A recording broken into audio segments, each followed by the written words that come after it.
Hello everybody, welcome back to the channel. If this is your first time here, welcome. Today we are going over the complete Grit Grips pistol. This is a G19 clone, Gen 3, and I have talked in length about the frame before, and now we have the complete pistol setup from Grit Grips. So let's get into it. Now, to start with, I do not have any monetary affiliation with Grit Grips.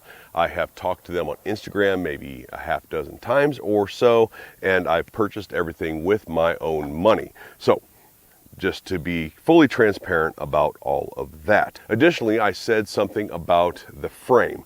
I am going to tag a video here that is the very in-depth, complete review of this Grit Grips frame. So if there are pieces in this video that you think I may have skipped over when it comes to the frame, go back and check out that video. That way you can get into the more detail, triggers, magazines, things like that for this frame.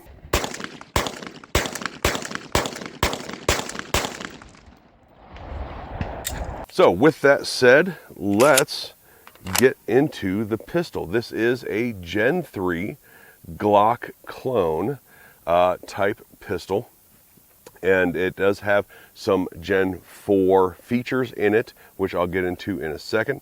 But overall, just to start off right off the bat, I've really enjoyed having this. Now, to start off with, it is Glock holster compatible. This is my original old Works M7 holster for the Streamlight TLR1 HL, and it does fit Glock holsters, which puts it above some others out there in the industry.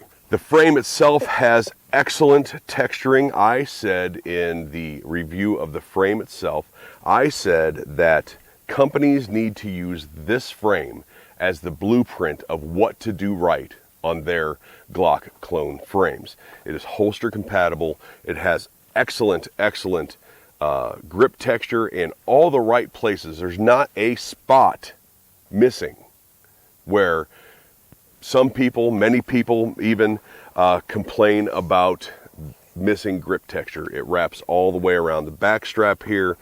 It comes up here on the side where the meat of your hand rides. It has great thumb ledges that are also equally textured. The texturing itself is not only aesthetically pleasing, but it's super functional.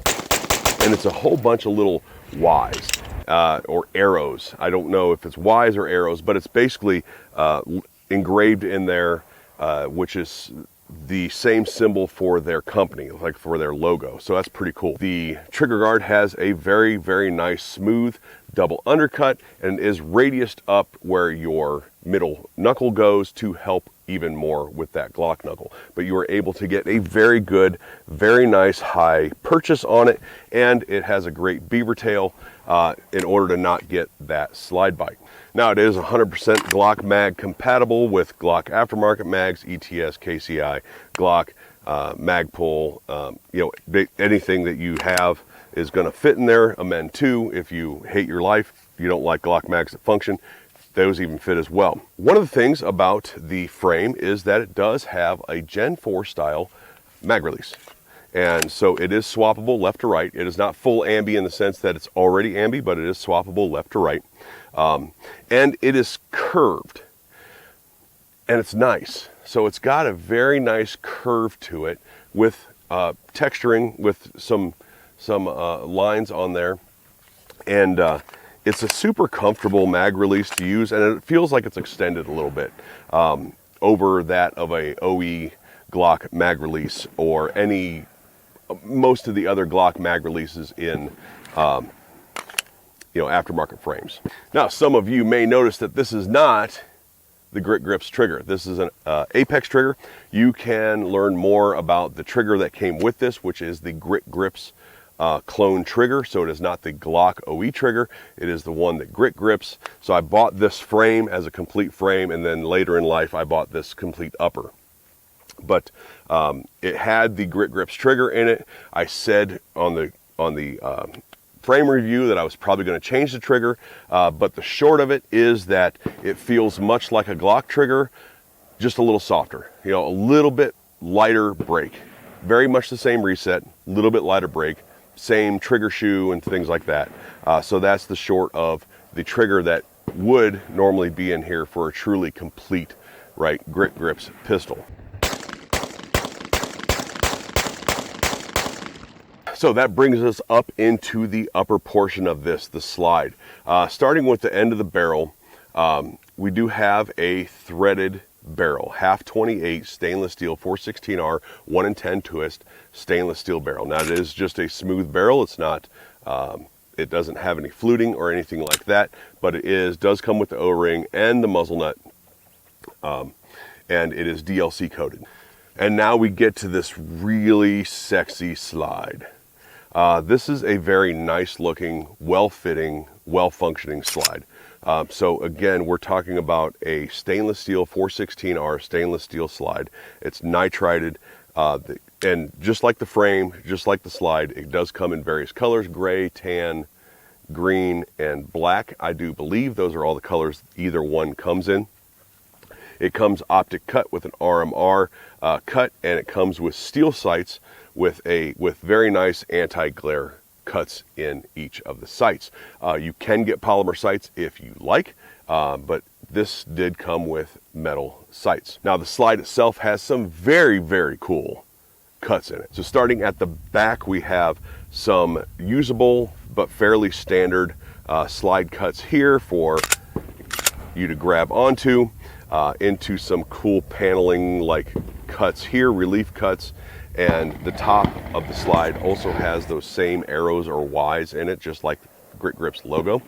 And then there's these windows in each side, which are nice looking, followed up by very usable, very nice, not sharp front slide serrations, which rounds us up to the top, which has a nice cutout in the very top and these holes here in the chamfer in the 45 of the slide. So a lot of neat lightning cuts in it, usable serrations, and everything fits together really well.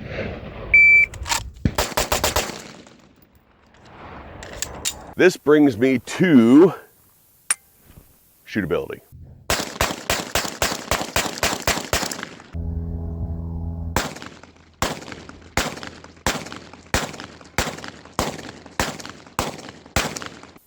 And what I always mean by shootability is recoil, like what's the recoil impulse like, what is all of the function, the manual of arms, how is it to, work the gun and really put the gun into play. This thing shoots great. It's not overly, everything's weighted, seems to be weighted right. And what I mean by that is I don't get a whole lot of recoil impulse over, say, what an OE Glock would be or something like that. It is, I guess, recoiled or built properly for this size of gun. So it's not too snappy, but it is also not like super flat. It's not like a compensator flat. So it's super usable in that fashion. I've had zero hang-ups with reloads, with any sort of ammo hanging up, with any magazines hanging up, with any failures in function at all. So it's fairly rare that I have nothing but positive things to say about a firearm or really any product at all. There's always something to nitpick. And when it comes to this one, if I had to nitpick any one thing, and it is truly nitpicking at this point, I think that they have done everything as good or better than anyone could ever ask for with a pistol like this. That is my true and honest opinion. So if I had to nitpick one or two things on this, and this is purely nitpicking, functionality of this gun is perfect. Would be an extended slide stop slide release, one that just makes it that much easier for the shooter to use, something like a Tango Down, which I've talked about in length before. It's my favorite slide stop slide release, the Vickers Tango Down one, and the extended takedown bar or pins here on the side. That would be the addition. That if I had to say, like, there's nothing I would do to this gun at this point. Those are the two things. If I were to replace anything, those would be it. So with all of this positivity to say about it, this thing must cost a fortune. Great machining, great frame. They've thought of everything. This thing must cost a fortune, right? No. For the YouTube censors, I'm not selling anything. I don't sell any regular goods. I'm certainly not selling this, and probably never will. All I'm doing is forwarding information to the viewer so that they can make the best informed decision possible. And these things come in at, if you buy the complete lower, the complete frame with the grit grips trigger, and the fully assembled upper, minus optic, minus light, of course, but the fully assembled upper, you're looking at under $300. Of course, that doesn't include shipping and FFL fees and whatnot, but $290. $290 for this bad boy. That, in my opinion, me saying this, especially the grip, that this should be the blueprint at which all other companies follow to build a Glock frame, $290 is an absolute freaking steal, in my opinion, for this gun. And again, I have no monetary affiliation. I make 0 pennies off of you buying anything from Grit Grips. I don't even know that they have an affiliate program. Maybe they do and I just don't know. But when it comes to providing you, the viewer, with the best value for the dollar, which is really like the tenet of where I come from on a lot of my reviews, is like, is this worth the money? How much are you getting for the dollar? This, you are getting so much for your dollar that I'm actually super excited that something like this is on the market. All right, everybody, thanks for watching. Don't forget to hit that like, share, subscribe button. You can become a member of the channel if you want to support me in that way. It's been brought to my attention that 93% of you watching are not subscribers.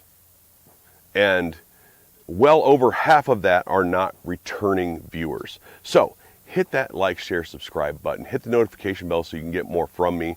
Also, I email out my videos weekly. So you can sign up for that down below as well. I do appreciate everybody's support out there. And check out Grit Grips. I will give you a way to do that down below as well. Thank you guys for watching, and we'll talk to you later.